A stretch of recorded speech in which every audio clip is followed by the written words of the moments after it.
বনানীর আগুনে নিখোঁজ 15 জনের তালিকা।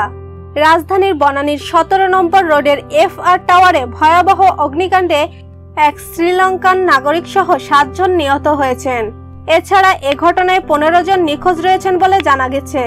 নিখোঁজ ব্যক্তিরা হলেন বনানীর নাজমুল হাসানের ছেলে রেজাউল করিম কাজী 42 বছর, ক্যান্টনমেন্টের ফয়জুল ইসলামের ছেলে হিরু 50 বছর, উত্তরা 6 নং সেক্টরের মুজিবুর রহমানের ছেলে নজরুল ইসলাম 50 বছর, পাটগ্রামের আবু বকর সিদ্দিক বাচ্চুর ছেলে তানজির সিদ্দিক আবির, রংপুর পীরগঞ্জের মৃত আব্দুল রশিদ মুন্সির ছেলে মোহাম্মদ মোস্তাফিজুর রহমান 40 বছর, তানজির আবির সালাউদ্দিন 30 বছর, নজরুল ইসলাম, জাফর আহমেদ, জসিম উদ্দিন, রেজাউল করিম রাজু, SK জেরিন বৃষ্টি 29 বছর ও জেবুন্নেছা 27 বছর, আব্দুল কাদের মির্জার ছেলে মির্জা আজিজুর রহমান রুমকি রহমান।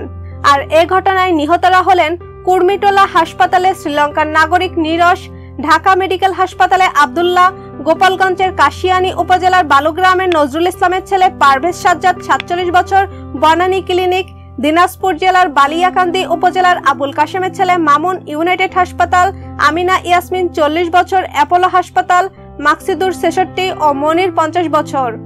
বৃহস্পতিবার দুপুর 12:55 দিকে ভবনটির 9 তলা থেকে অগ্নিকাণ্ডের সূত্রপাত হয়। পরে এ আগুন ছড়িয়ে পড়ে পুরো ভবনে। ফায়ার সার্ভিসের 20টি ইউনিট কাজ করে যাচ্ছে। সেই সঙ্গে বিল্ডিং এর ওপর থেকে হেলিকপ্টারে বালু ফেলে আগুন নিয়ন্ত্রণের চেষ্টা চালানো হচ্ছে। সেখানে 3টি হেলিকপ্টার আগুন নেভানোর কাজ করছে। এছাড়াও ল্যাডার ইউনিট, বহুতল ভবন থেকে উদ্ধারকারী সিঁড়ি ও মোটরসাইকেল ইউনিটও উদ্ধার কাজে অংশগ্রহণ করেছে। কাছে ঘেরা পুরো ভবনটির বাইরে থেকে কাঁচ ভেঙে ফায়ার সার্ভিসের কর্মীরা ভেতরকার ধোঁয়া বের করছেন এবং ল্যাডার দিয়ে আটকে পড়া মানুষজনকে উদ্ধার করে নিচে নামিয়ে আনছেন। ভবনের নিচে রাখা হয়েছে বেশ কয়েকটি অ্যাম্বুলেন্স। আহতদের দ্রুত চিকিৎসা দেওয়া হচ্ছে সেখানে। এ প্রতিবেদন লেখা পর্যন্ত আগুন নিয়ন্ত্রণে আসেনি। এ অগ্নিকাণ্ডে এখন পর্যন্ত 7 জন নিহত ও বেশ কয়েকজন হতাহতের কথা জানা গেছে। ভবনটিতে the web group, heritage air express, Amra technologies limited ছাড়াও অর্ধশতাধিক অফিস রয়েছে। ভিউয়ার্স, এতক্ষণ আমাদের সাথে থাকার জন্য ধন্যবাদ।